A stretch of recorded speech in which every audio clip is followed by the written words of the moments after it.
You're listening to the REITE Club podcast, where the focus is all about helping you grow your real estate investment portfolio and live the life you want to live.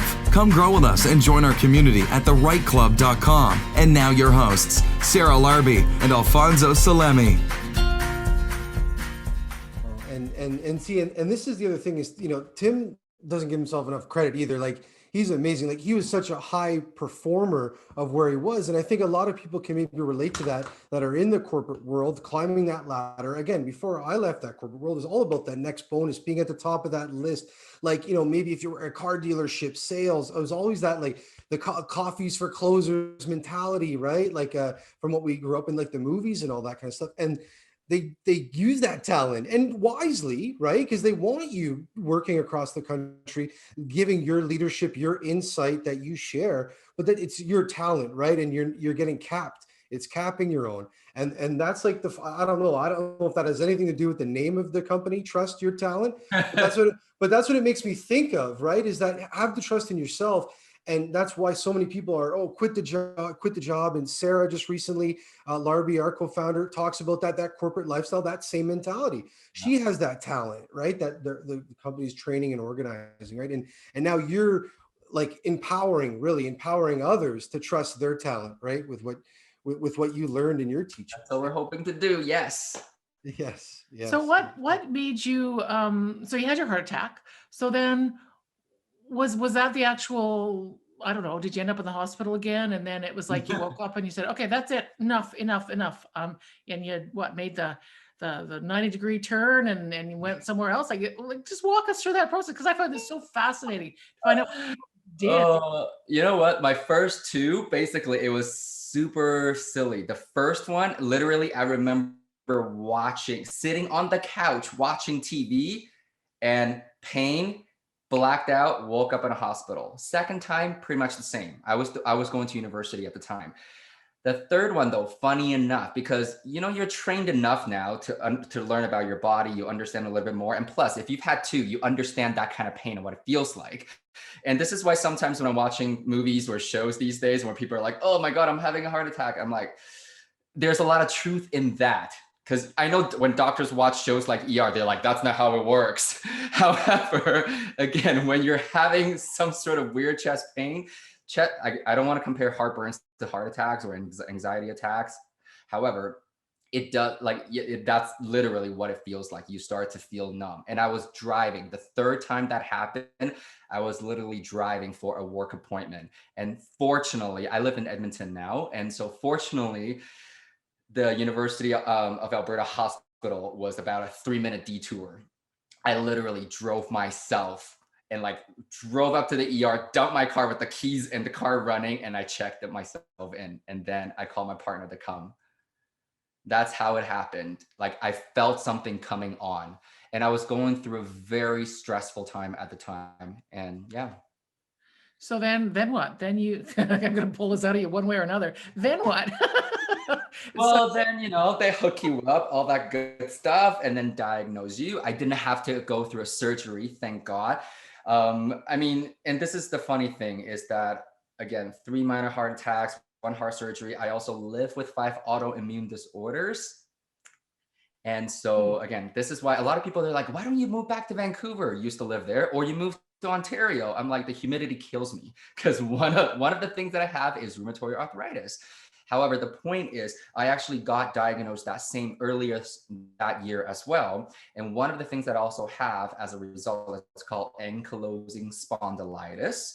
And that's a charitable cause that I'm always supporting as well, and really hoping to elevate and raise the awareness for that particular disease, is the fact that, because my dad also has it, over time, my spine basically would just be bones stacking on bones. I'm losing cartilage as we speak. My spine's fusing up.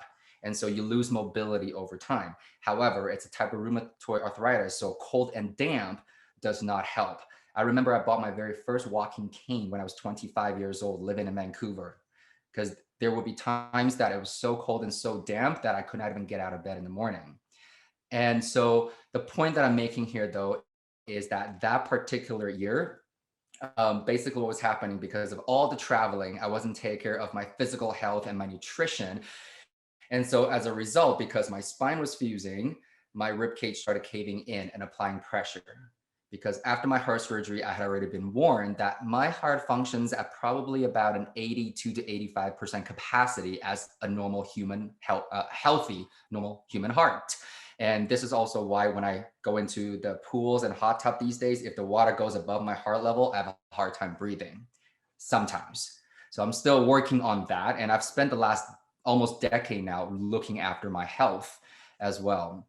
But that's what financial freedom brought me. It's not about the doors. It's about focusing on what matters. And so I went through that, but right after that, I went into a straight major depression. And when I share this with people, you know, sometimes I say 3 heart attacks again didn't kill me, but a major depression almost made me take my own life. And that's also why I'm so big on just really helping people, you know, just give them perspective on how to improve your life. And that's why I decided to start on the financial side, because it's a big stressor for a lot of people. However, physical wellness, mental wellness, emotional wellness, spiritual wellness, all that comes together. That's, yeah, wow. It really, really does. And it's about the person, like looking after who you are, like the person, and then you go after the other stuff, because the number of doors is like, well, that's the number of doors. But you obviously put a plan into place to replace your income or supplement or whatever you did, and you started. So can you talk a little bit about how you started and what you did? Because obviously you were really motivated, severe depression, 3 heart attacks, you're 29. Yeah, you probably, I don't want to say you should be dead, but you You're not the first person actually to say that. You know what? And this is why I said it's a blessing now. I feel like all these things were put in my ways to teach me something, and I was able to survive it. And I'm hoping that I'm thriving because of it. Because, I mean, it really taught me, I think, it really taught me that the time that we have, the limited time that we have on this planet really is precious. And it prompted me to look for my purpose. And this is why, my personal core values happen to be the identify 5 core values for Trust Your Talent, which is health, sustainability, joy, fulfillment, and impact. And these were, every single word means something to me. And that's the message that we want to create and put out there through Trust Your Talent, because I think together we can all achieve more. And this is why I love your catchphrase too. Come grow with us, because it's a never ending path. The moment people get that, the journey is what's enjoyable, and that's what matters. And so for me though, because of all the health challenges, I'm not eligible to buy any sort of critical illness insurance, life insurance, anything like that. And I also realized, because I made good income, however, in 2008, when global financial crisis happened, my entire portfolio pretty much almost got wiped out. And what got me into real estate was because I got recommended to invest in a commercial syndication deal that went south as well. So all my savings are gone by the time I was 29, despite the fact that I have been making 6 figures since I was 24 years old. And so that was a huge aha for me as well. So the combination of all these things that were happening, it kind of hit me that I got to do something. I had to do something.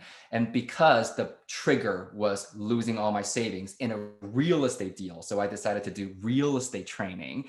And little did I know, I mean, Alfonso, you and I were exposed to the same trainer, Pip. It really turned into the beginning of my financial education. And this is why I always say real estate is just a vehicle. Ultimately speaking, we're all learning how money works and how money works for us, so that we're not trading hours for dollars for the rest of our lives. Yeah, I often say that, money is the fuel you put in the engine. Really, like, what are you going to do? Roll around in the money? Money in and of itself has no value. It's just pieces of paper or numbers on a virtual bank account, right? It's what you do with it. It's a currency and a tool that somebody invented at some point to ease the transaction process. Yeah, exactly. So, and You know, and again, and when we again went through that training, you helped a lot of the students in that training. That's where I met you in those rooms. You were at the front of the room learning how to now help others, right? And you've seen a lot. You were a new investor. We all are new investors at some point in our lives, Mhm. and you worked with a lot of them closely, mentoring them. Continue to do that now with you and your team. And what do you think? Like one of the biggest mistakes is that's what it is. Is like it's the money aspect they focus on, or is it something different? Maybe something that we haven't thought of. I feel like people focus on the vehicle a little too much rather than the end goals. Thanks for listening to the REITE Club podcast and joining our community of real estate investors online at therightclub.com, where the focus is about helping you grow. We look forward to seeing you again next week. Thanks from your hosts, Sarah Larby and Alfonso Salemi.